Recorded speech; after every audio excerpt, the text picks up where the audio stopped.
Con la lectura, Juan 4, 28 al 33.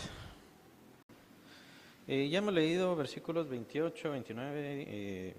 Vamos a ver, entonces la mujer dejó su cántaro, ya lo vimos, y fue a la ciudad y dijo a los hombres, aquí estoy recordando el interés que tuvo la mujer, ya dejando su vida cotidiana, por así decirlo, y entender de que había encontrado al Mesías para ella, así que lo quería compartir. Fue a la ciudad y dijo a los hombres, venid ver a este hombre que me ha dicho todo cuanto he hecho. Y por esta razón es que yo le puse acá en el pizarrón mensajera, puse esa característica como mensajera. Más adelante vamos a ver que en realidad lo que sucede con la mujer es que la transforma. Ella ya es transformada por la presencia del Señor, por ver al Señor, por estar con el Señor, que es una característica bien importante. Pues todos los que vendimos a Cristo, es obligación el ser transformados. No tenemos que ser transformados o transformarnos a nosotros mismos para poder venir a Cristo. No, el venir a Cristo es lo que nos transforma. Entonces cambia nuestra vida, cambia nuestra forma de ver y es lo que tenemos que ver en este pasaje, comprender en este pasaje, que nuestra forma de entender las cosas, de entender el mundo, tiene que cambiar, tiene que ser diferente. Y por eso quería hacer este esquema de esta manera, se me ocurrió hacerlo lo más sencillo posible para que podamos ver qué nos indica esta lección.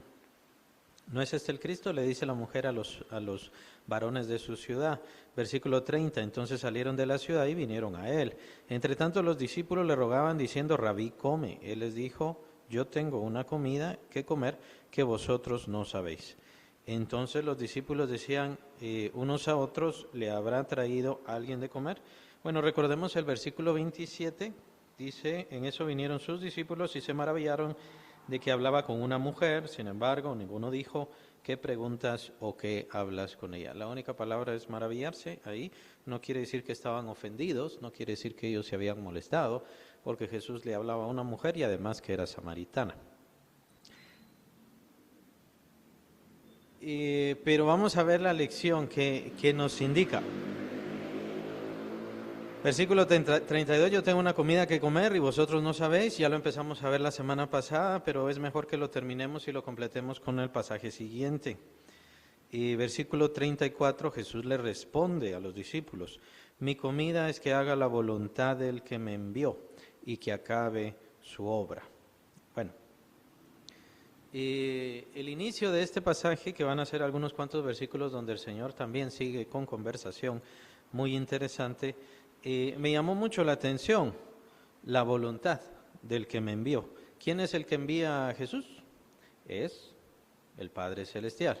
El Padre Celestial es el que envía a Jesús, pero con una misión, con un propósito, con una voluntad, con un deseo. Esa es la voluntad de Dios. Por eso, prácticamente el sentido de todo lo que vamos a ver es cuál es la voluntad de Dios.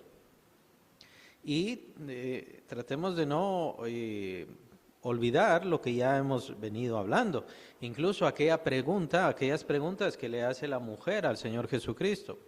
¿En dónde hemos de adorar? ¿Hemos de adorar aquí? ¿En este monte? Es lo que nos dijeron nuestros padres.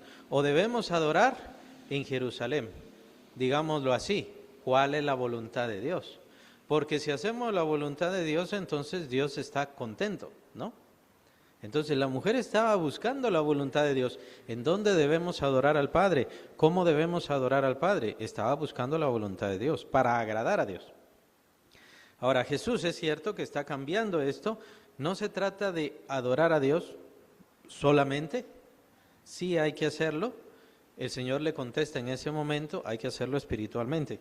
El punto es que ahora el Señor Jesús va a demostrar la voluntad del Padre. ¿Cuál es la voluntad del Padre Celestial? No solamente a la mujer, no solamente a los discípulos, sino a todos, incluyendo a los samaritanos ahora. ¿Cuál es la voluntad del Padre Celestial? Bueno, aquí el Señor entonces nos va a descubrir, y eso es lo bonito de este pasaje, es muy profundo porque nos va a descubrir cuál es la voluntad de Dios en general. Es a eso a lo que se refiere el Señor, ese es mi pan, ese es el pan con el cual yo voy a satisfacerme. ¿Cuál es? Que yo haga la voluntad de Dios y que acabe su obra. Viene otro concepto, su obra. Por eso puse, ¿quién es el dueño de la obra? Es el Padre Celestial. Él es el dueño de la obra, le pertenece a Él y es su voluntad. En general, o si quieren verlo así, la obra, Sofía nos mencionó varias cosas, pero la obra fundamental de Dios es el fruto de almas, el fruto de corazones. Esa es la obra de Dios. Por esa razón es que aprendemos a adorar, por esa razón es que aprendemos a alabar, por esa razón es que nos reunimos, por esa razón es que se gasta lo que se gasta, por eso, en general. La idea, la voluntad de Dios es más almas al reino, más almas a su obra. Para ser más exactos, capítulo 2 de Hebreos dice que habiendo de llevar muchos hijos a la gloria, habiendo de llevar muchos hijos a la gloria. ¿Qué es lo que quiere el Padre? ¿Cuál es la voluntad del Padre? Hijos, llevar hijos a su gloria. Capítulo 8 de Romanos también nos dice que Cristo es el primogénito entre muchos hermanos. Y lo que quiere hacer Dios es que formarnos, transformarnos a nosotros a la imagen de su Hijo Jesucristo. Nosotros ya sabemos que todo esto va conforme a la venida del Espíritu Santo, la transformación, la purificación por la palabra de Dios, etcétera, etcétera, y nuestra vida cristiana. En nuestra vida cristiana nosotros vamos creciendo, haciéndonos cada vez más y más semejantes a Cristo. Mientras tanto, estamos cumpliendo la obra primordial. La obra primordial de Dios es las almas, corazones, que personas vengan a Cristo. O bueno, ¿son llamadas las personas a ser hijos de Dios? ¿Cómo? Obviamente tienen que nacer de nuevo, tienen que morir a su vida pasada, tienen que nacer a una nueva vida. Ya sabemos, eso es el nuevo nacimiento. El Señor Jesús lo menciona en el capítulo 3 de Juan. Todo eso es el Evangelio, todo eso. Claro, recordemos que el Evangelio significa buenas nuevas. Mucha gente se queda nada más con las buenas nuevas de ahora ya no tiene pecado, o sea, su pecado ha sido lavado, su pecado ha sido purificado, y sabemos que sí, por el Señor Jesucristo nuestros pecados han sido purificados, pero por el mismo Jesucristo su vida es transformada, y su vida debe ser transformada, no por sus propias fuerzas, aunque tenemos que poner nuestros deseos, nuestras intenciones, hay que ponerlo, eso sí es cierto, pero quien transforma nuestras vidas es Cristo Jesús. Por eso es que es tan importante el ejemplo de la mujer samaritana. Ella fue transformada porque, y eso que el Señor Jesús no la envía. Esto es lo que llama la atención. Vean, esta es la cuestión de la fe. Ahorita sí ya empezamos a llamarle fe a lo que tiene la mujer samaritana. ¿Por qué? Porque ella ha puesto su confianza en Cristo. Esa es la primera. El primer gran llamado, la primera gran característica. Y estuvimos viendo sobre el nuevo nacimiento, que el Señor Jesús se lo menciona a la mujer con respecto a el agua viva, ¿se recuerdan? Tú tienes sed, vienes a tomar de esta agua, pero esta agua te va a seguir dando sed. Yo te puedo dar un agua que cuando la bebas nunca más tendrás sed. Entonces, ella tal vez no había entendido todo esto por no tener todas las cuestiones del nuevo nacimiento y todo lo demás, pero ella puso su confianza en quien le estaba hablando. Recordemos que al final de toda la plática, de toda la conversación con respecto a la adoración, la mujer todavía le dice, me parece que eres profeta, estamos esperando al Cristo. Estamos todavía esperando a Cristo, pero ella todavía no dice, este es el Cristo, sino que es Jesús quien le dice, soy yo con quien estás hablando, a mí es a quien esperabas. Entonces, la esencia de la fe, la primera parte de la fe, la parte primordial, elemental de la fe, es poner su confianza en Cristo Jesús.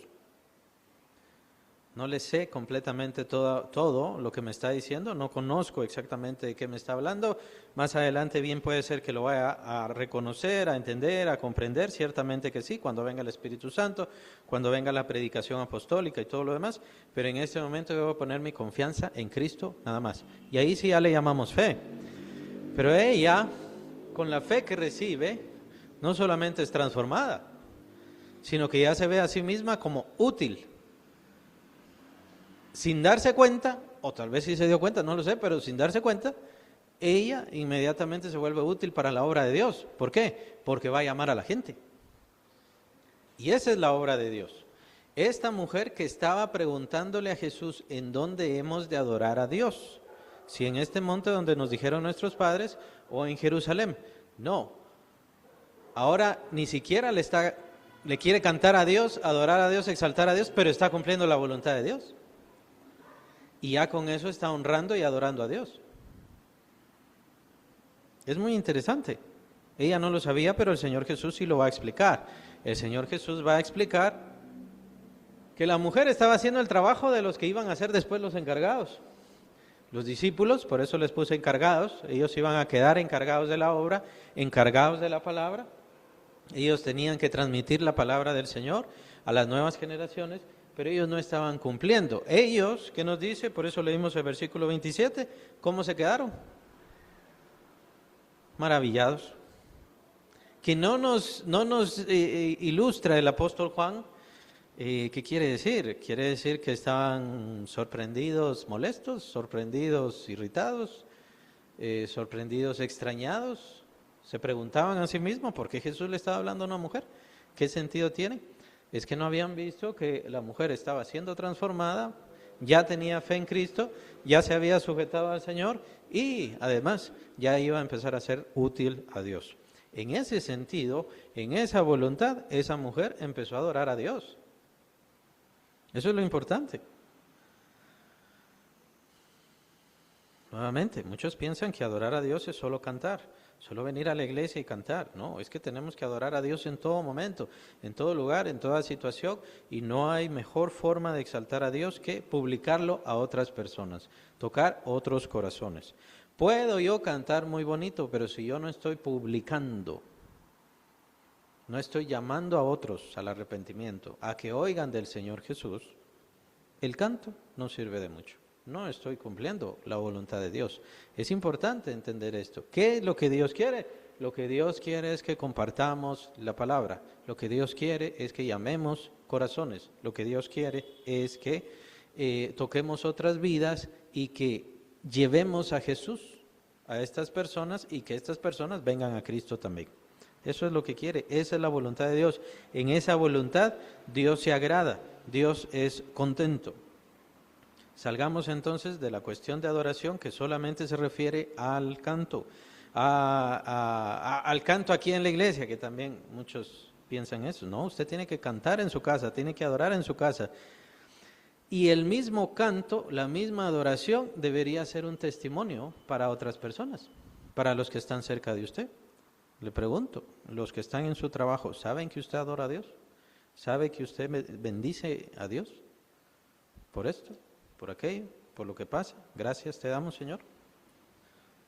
Parece ser el fin de la adoración en realidad, dar testimonio, adorar al Señor, exaltarle, pero delante de las demás personas para que las demás personas también escuchen esa adoración y esa exaltación. Que los demás vean su fe, su confianza.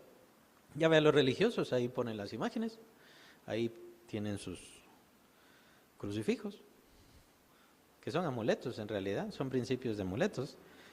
Entonces, ¿qué tenemos nosotros? Nosotros tenemos la adoración para estar exaltando, para mantenernos contentos, felices.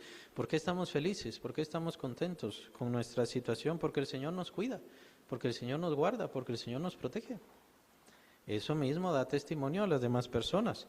Aunque yo tenga hambre, aunque yo tenga sed, si estoy adorando al Señor, eso mismo me contenta, me nutre, me alivia, me alegra. Como fue el caso en este momento con el Señor Jesucristo. La voluntad del Señor. Bien, ¿en dónde estaba siendo hecha la voluntad del Señor? En este momento. Vamos a leer unos versículos más y entonces vamos a ver si se ilustra más fácil. Porque el Señor nos indica cuál es la voluntad, dónde está la obra de Dios en ese momento. Versículo 35. ¿No decís vosotros, aún faltan 4 meses para que llegue la siega? He aquí os digo, alzad vuestros ojos y mirad los campos, porque ya están blancos para la siega. La idea de que ya estén blancos para la siega quiere decir que los frutos ya están maduros, ya hay que cegar, si no se va a perder la cosecha. Y entonces ese es el momento para poder hacer la siega. Versículo 36, y el que ciega recibe, bueno, vamos a dejar ese versículo. Entonces, ¿a qué se refiere el Señor con, miren, ya están los campos para la siega? ¿A qué se refiere? Esto lo dice el Señor Jesús a consecuencia que la mujer va a hablarle a los demás samaritanos. Por eso les puse llamados allá. Ellos fueron llamados. ¿Por quién? Por la mujer, por la mensajera. Fueron llamados y entonces ellos salieron con Jesús. Y Jesús les dice a sus discípulos, ya esto que estamos viendo ahora se lo dice a sus discípulos. Ahorita no puedo comer. Ahorita tengo que estarlos viendo a ellos. A consecuencia de eso es que dice el versículo 35. ¿No decís vosotros, aún faltan 4 meses para que llegue la siega? He aquí os digo, alzad vuestros ojos y mirad los campos, porque ya están blancos para la siega. Entonces, ¿cuál es la obra de Dios en este caso? O sea, la obra que ya estaba lista para cosechar. Los samaritanos. En este caso eran los samaritanos. La obra de Dios, en este caso específico que nos está hablando el Señor Jesús, eran los samaritanos. Lo que me llama la atención es cómo los samaritanos eran la obra de Dios. Acuérdense del contexto. Acuérdense del contexto. ¿Qué pasaba con los samaritanos? Habían sido odiados por los judíos, desechados, despreciados, desde el tiempo de Nehemías y de Esdras. Desde ahí los despreciaron y desde ahí hubo enemistad. Lo que dice la mujer, judíos y samaritanos no se llevan. Pero dice el Señor, esta es una obra, para empezar, la obra de Dios ya está, eran los samaritanos, pero ya está, ¿qué sería? Madura.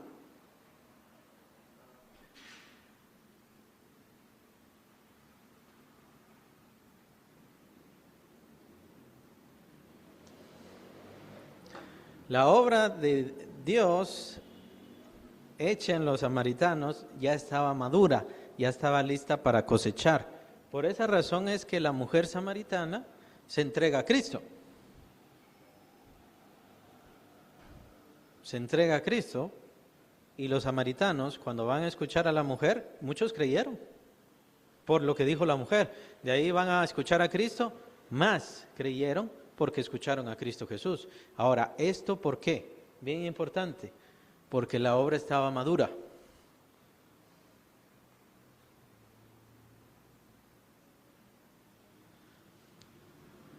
La obra de Dios, que eran los samaritanos, ya estaba madura. Y entonces la gran pregunta es, ¿cómo así que estaba madura la obra de Dios, que eran los samaritanos? Entonces, ¿cuál es la obra de Dios?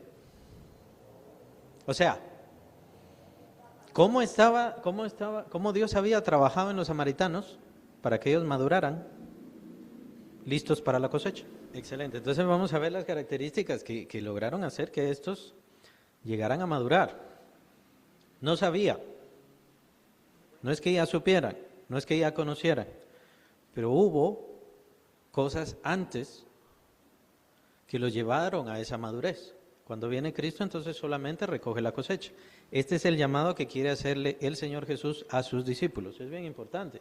Entonces, perdón, Sofía mencionó. Esperaban, más exactamente, ¿qué esperaban? Al Mesías. Esperaban al Mesías. No como lo esperaban los judíos. Acuérdense. Ellos esperaban tal vez en un concepto de un rey, una persona especial, un caudillo, que iba a darles libertad o algo así. Más adelante vemos cómo el Señor Jesús aclara todo. Es importantísimo el conocimiento. Cuando a veces vemos esta comparación, o hacemos esta comparación, entre judíos y en este caso los samaritanos, vemos cómo los judíos, teniendo conocimiento, rechazaron a Cristo. Los samaritanos, sin conocimiento, recibieron a Cristo. Ahora, ellos recibieron a Cristo no porque no tuvieran conocimiento, sí tenían conocimiento, pero un conocimiento que los hizo madurar. Y Dios los dejó esperando. En el caso de los judíos, de una vez se apartaron. Eso ya lo vimos, se apartaron. Ahora, al hacer ese ejemplo, no quiero decir, y es bien importante que entendamos, que no se trata que sea malo el conocimiento no es malo, el conocimiento es bueno. La gente se pierde porque no tiene conocimiento, la gente se aparta porque no tiene conocimiento, la gente se confunde y dejan de hacer la voluntad de Dios porque no tiene conocimiento. Uno de esto es precisamente lo que estamos estudiando. La gente cree que adora a Dios porque vienen a la iglesia o van a su iglesia a adorar a Dios. Eso no es adorar a Dios. En primer lugar, para adorar a Dios tendría que estar cumpliendo su voluntad, que es el fruto. Se está preocupando porque las demás personas conozcan a Cristo, o peor, está alejando de Cristo a las personas. O sea, las personas se están apartando a causa de mi mal testimonio. Bueno, ahí ya hay un problema, ¿no? Entre si adoro a Dios o no adoro a Dios. Bueno, sigamos. Entonces, ellos no tenían un conocimiento claro de quién era el Mesías. De hecho, nadie tuvo un conocimiento claro de quién era el Mesías. Los intérpretes rabínicos, que de hecho todavía siguen hasta ahora, todavía no logran entender. Saben que existe un Mesías, pero todavía no se ponen de acuerdo. No es un consenso común de que si el Mesías venía una vez o venía 2 veces. Nosotros sabemos que se trata en realidad de 2 veces. O sea, la primera vez en los días de su carne, cuando viene a hacer el sacrificio y limpiarnos de toda maldad, y viene la última vez y definitiva vez ya para quedarse y establecer el reino, que también es lo que le preguntan los discípulos en el capítulo 1 de Hechos. Entonces los rabinos de aquel tiempo, no digamos, y de este tiempo siguen igual, todavía no se ponen de acuerdo si son 2 veces o es una vez que viene el Mesías. Saben que viene un Mesías, saben que viene un Mesías, pero en realidad no le comprenden, no le entienden. Recordemos que Mesías es Cristo también, ¿verdad? Solo que Cristo es en griego. Bien, ¿qué otra cosa? ¿Qué otra cosa tenía? Sí, exactamente. Mi mamá menciona el poco mensaje que tenían. Y sí es cierto, tenían poco mensaje, por eso lo puse ahí. Tenían poco mensaje. Vamos a hacerle unos añadidos, porque no es que tuvieran mensaje, sino tenían poco mensaje. Tenían muy poca información. Con mayor conocimiento podrían haber sido mejor, pero es que al final ellos estaban siendo preparados para la cosecha, para el momento de la cosecha. El momento de la cosecha es cuando viniera Cristo. Eso es lo importante. Entonces, estaban siendo preparados con poco mensaje. Tenían poco mensaje porque sí tenían la ley, pero como mencioné hace un momento, Isaías no lo tenían y los demás profetas no los tenían porque ellos ya eran profetas judíos, o sea, lo que se llama el Tanaj, si no estoy mal. La Torá sí la tendrían que tener, pero no la podrían seguir. Recordemos que el mandato que está ahí es precisamente de ir a Jerusalén a servir, a honrar y a hacer sacrificios. Entonces, ¿qué tipo de conocimiento tenían? Mejor pongámoslo en poco mensaje. No sabemos qué tanto conocimiento tenían, pero sí tenían porque estaban esperando un Mesías. Estaban esperando un Mesías. ¿Tenían herencia? Sí tenían herencia, porque eran descendientes de Efraín, acuérdense. Eran descendientes de Efraín. Además, ellos se aferraban a su herencia. Esa parte es importante y lo vemos con la mujer. ¿Se recuerdan el pozo? ¿Qué le dice la mujer sobre el pozo a Jesús? Jacob. Ella menciona a Jacob, menciona un patriarca. Entonces, para ellos era importante. Y si no estoy mal, dice nuestro padre Jacob, creo que dice. Nuestro padre Jacob. Versículo 12. Siempre haciendo la salvedad de que no es que sea el puro Efraín, no eran descendientes puros de Efraín, se habían entremezclado. Esto fue a consecuencia del cautiverio. Entonces ellos se quedaron y se mezclaron con los otros pueblos que trajeron los babilonios. Esa es la razón por la cual los judíos los rechazaron. Ya se habían entremezclado, ya tenían otras sangres, entonces ya los habían rechazado. Su herencia era ideológica. No era formalmente de sangre. Es la misma historia con los judíos actuales. Los judíos actuales son herencia ideológica, en realidad no son genuinos judíos. No son judíos como los del tiempo del Señor Jesús. Los judíos del tiempo del Señor Jesús, no creo, ni uno tendría ojos verdes, ojos azules, rubio, no. En cambio ahora parecen judíos así. Es porque es más una cuestión ideológica y de religión también, con respecto al judaísmo. Pero allá no le ponemos mayor atención. Bien, tenían poco mensaje. ¿Qué otra cosa? ¿Hay alguna otra cosa más? 20. Nuestros padres adoraron en este monte. ¿Por qué adoraba en ese monte la mujer? Porque sus padres, nuestros padres, adoraron en este monte. Ahora, ¿cómo lo hicieron? A su modo, como ellos querían, como ellos pensaban. Y sí, tal vez no cayeron formalmente en idolatría, pero tampoco tenían el conocimiento para adorar a Dios, ni tampoco el lugar. Recordemos que en ese momento seguía todavía el mandato de Dios, que tenía que ser los sacrificios específicamente en Jerusalén, en donde se tenía que entregar en el templo, perdón. Tabernáculo era cuando era carpa. Entonces,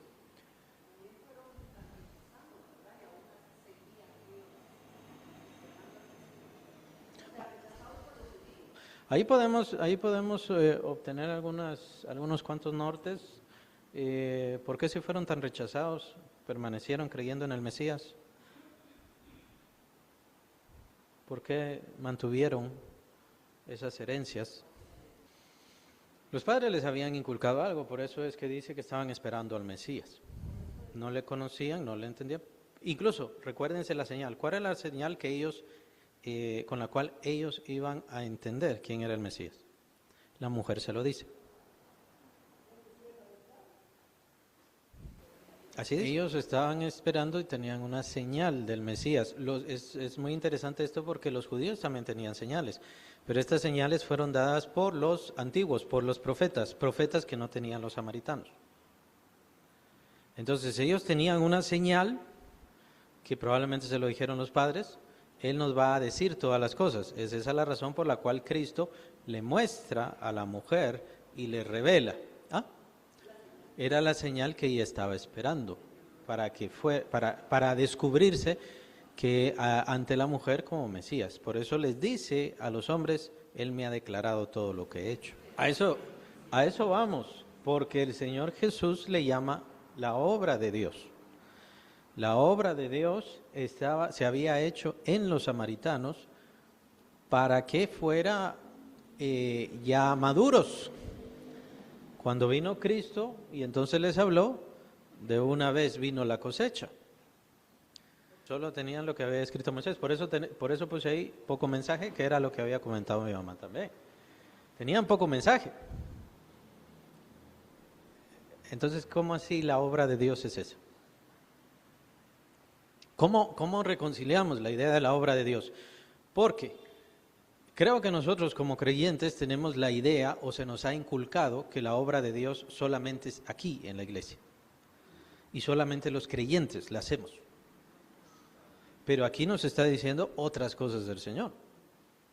¿Qué nos está diciendo? Y no estoy diciendo que estén incorrectos en cuanto a pensar que aquí se hace la obra de Dios o solo aquí se hace la obra de Dios en la iglesia, no de Cristo. Y tratemos de reconciliar este conocimiento porque el Señor Jesús está indicando que la obra de Dios se estaba haciendo en los samaritanos y ya estaba madura para la cosecha. Por medio de eso,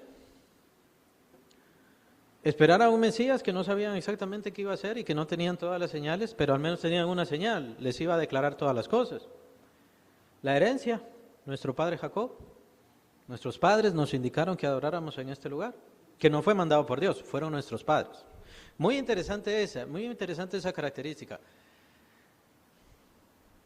Solamente se los dejo como un paréntesis, Algunas cosas que hacen, las hacen porque sus padres se las indicaron. O sea, esto yo lo sé, esto yo lo creo, porque me lo indicaron mis padres.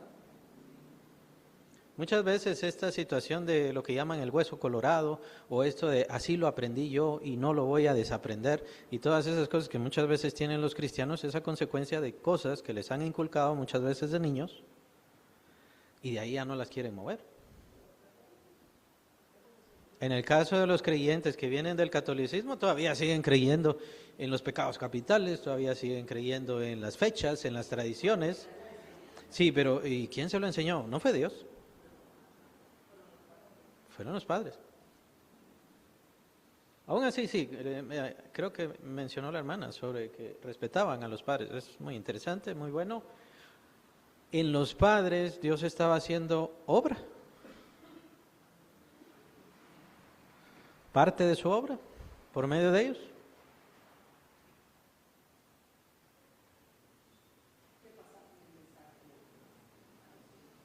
O sea, es cierto, ahí no estaba Jesús. O sea, hablando de la vida de ellos antes, en ese momento no estaba Jesús. Jesús fue en ese momento cuando estaba viniendo de su primer año de ministerio en Judea y estaba llegando a Galilea. Ese fue el momento, en ese viaje, en ese paso. Ese fue el momento donde se encuentran con Cristo, tienen su encuentro con Cristo y viene la conversión. Es cierto, pero antes hubo obra. Eso es lo que hay que señalar. Antes hubo obra. Dios está trabajando y Dios no trabaja solamente en nosotros. Y Dios está trabajando en todo ser humano, en toda persona. Claro, están muchísimos que lo rechazan, muchísimos que lo desprecian, pero no conocemos. Pablo le llamaría la multiforme sabiduría de Dios. En la multiforme sabiduría de Dios, los samaritanos, que habían sido despreciados, desechados, odiados, ellos veían su esperanza en el Mesías que vendría y en Dios que enviaría a este Mesías. ¿Por qué? Porque ellos veían su única esperanza de amor, de afecto, de cuidado en Dios. Algo así como los esclavos, eso es otro gran ejemplo. Al menos está la narración, la tradición con respecto a la iglesia, que ¿por qué se convierte Constantino en creyente? Porque la gran mayoría del imperio ya era cristiana. Se menciona sobre los historiadores, es una narración de los historiadores, que si los cristianos en un instante decidían, bueno, nos salimos de Roma, casi que Roma se quedaba vacía, ¿verdad? Entonces él tenía que poner a los cristianos de su lado, y ya sabemos todo lo que hizo después, no nos vamos a meter en todo eso. Pero ¿por qué fue tan importante, tan valioso? ¿Y por qué los esclavos, que era la gran mayoría también ahí en Roma, por qué los esclavos abrazaron el cristianismo?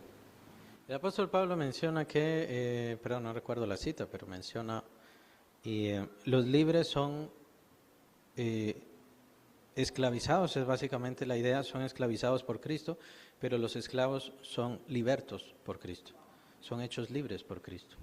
Lo que sintieron los esclavos en Cristo Jesús y todo y lo que mencionó nuestra hermana tiene toda la razón, ¿no? O sea, ellos vivían una vida sin esperanza, su única situación de vida era obedecer a su amo, o lo castigaban o le quitaban la vida. Era la única. Y si la voluntad del amo era que perdiera su vida, pues ni modo, tenía que hacerlo, que se prostituyera, no podía decir nada, no tenía voluntad, era un esclavo, nada más. En cambio, en Cristo Jesús viene la decisión, desde el principio, ¿no? Decidir darle mi corazón a Cristo, entregarle mi vida, recibirle. Con esto no quiero decir que Dios esté a favor de la esclavitud, en ninguna manera. Él no está a favor de la esclavitud, pero es la multiforme sabiduría de Dios. En la situación como está el mundo, en la vida dura, esto también es parte del permiso de Dios para que estén listos para poder conocerle y para poder recibirle. Y eso fue lo que pasó con los samaritanos, porque los samaritanos apenas vieron una señal, y en realidad la única señal que vimos acá, no sabemos si hizo más señales el Señor Jesús, probablemente sí, pero la única señal que vimos acá es lo que le dice Jesús a la mujer. Y con eso cree la mujer, cree en otros, de ahí oyen a Cristo y creen a Él, estaban listos para la cosecha. Es que la obra de Dios se viene haciendo y se viene haciendo en cada ser humano, en cada persona, sin importar su situación. Claro, cuando llega el momento de decidirse por Cristo, entonces ya viene el definirse y queda clara la sentencia, si se apartan del Señor, si se alejan del Señor. No quiero decir que esté bien el no tener padres, el no tener hijos, el no tener familia, el haber perdido a la familia, el quedarse huérfano, pero en esa orfandad, ¿qué pasa? El que está huérfano ve en Dios, el Padre Celestial. Vean la primera palabra ahí, cómo la expone el Señor Jesucristo. Él es el Padre, Él ya no es el Dios, el Señor. No pronuncie su nombre. No pronuncie su nombre porque es demasiado santo. Y sí, ciertamente es demasiado santo. Pero Jesús ya no trae a un Dios que está hasta allá y no lo van a ver y cuidadito con pronunciar su nombre. No, Él es Padre. ¿No tiene padre? Ahí está el Padre Celestial. ¿No tiene familia? Ahí está la familia de Dios.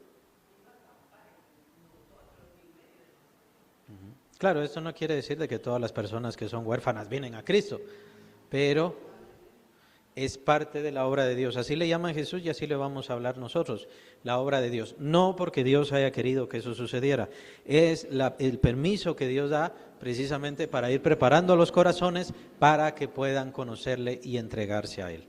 El permiso me refiero, el permiso a este mundo maligno, a este mundo malhechor, este mundo lleno de pecado. ¿Por qué hay quienes no tienen padres? O sea, ¿por qué hay quienes quedan huérfanos? ¿Por qué? Porque está el pecado trae la muerte, trae la enfermedad y trae la muerte.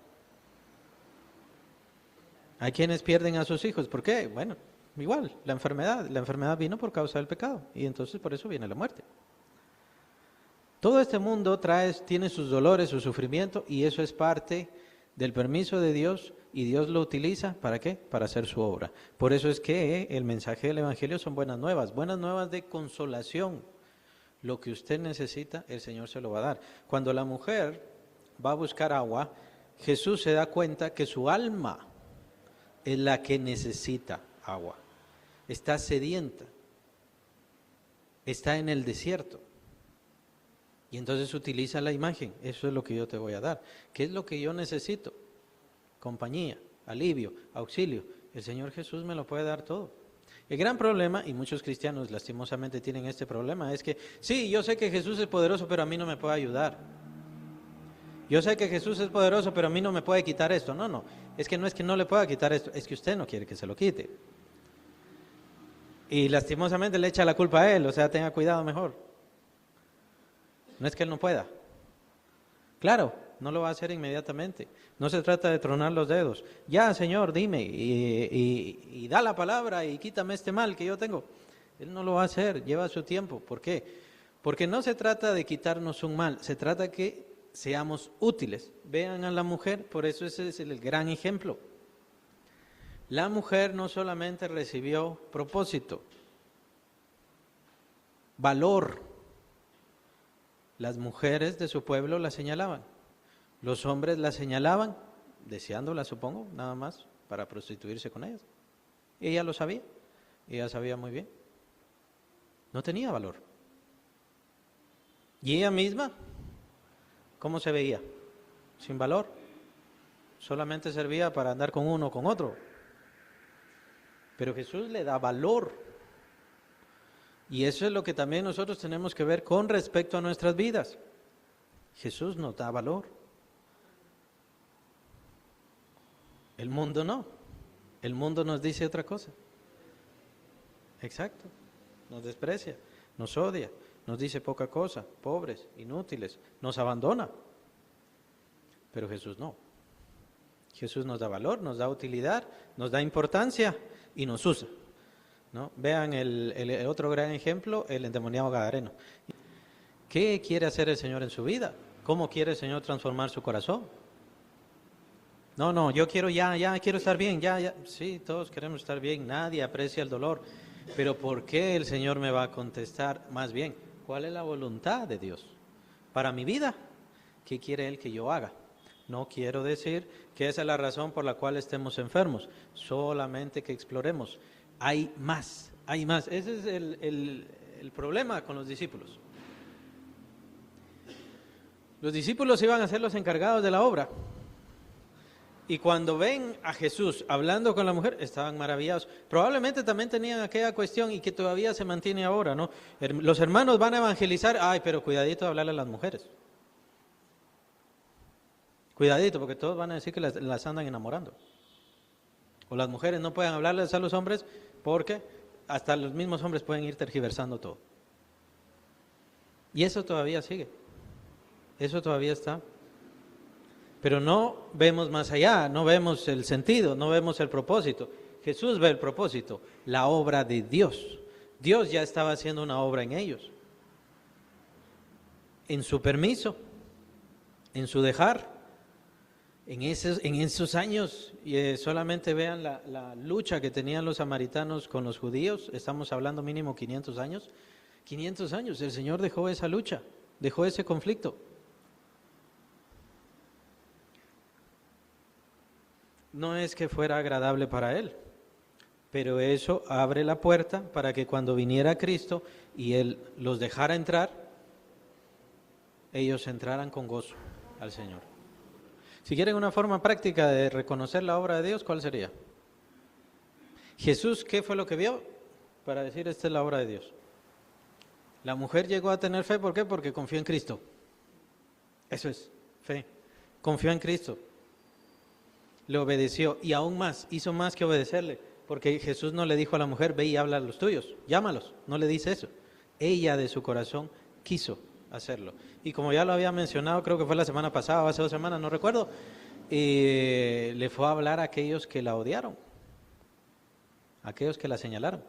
Pero en ellos también estaba el trabajo. ¿Qué pasa con el odio? El odio es igual que con el pecado. El pecado solamente engendra más pecado. Y el odio también es pecado. Y el odio también provoca pecado. Si vivimos odiando y señalando, ese odio lo seguimos transmitiendo. Ese odio a quien se lo transmitimos, lo sigue transmitiendo. Solamente vean a los, llamémosles pésimos padres, ¿no? Los padres que pegan, los padres que golpean, los padres que dañan la vida de sus hijos. ¿Qué pasa con esos hijos? Lo van a repetir con sus hijos. Y va a ser peor. Se siguen los patrones, pero ¿qué? Son patrones de odio, de ruina, de maldad, porque es el pecado.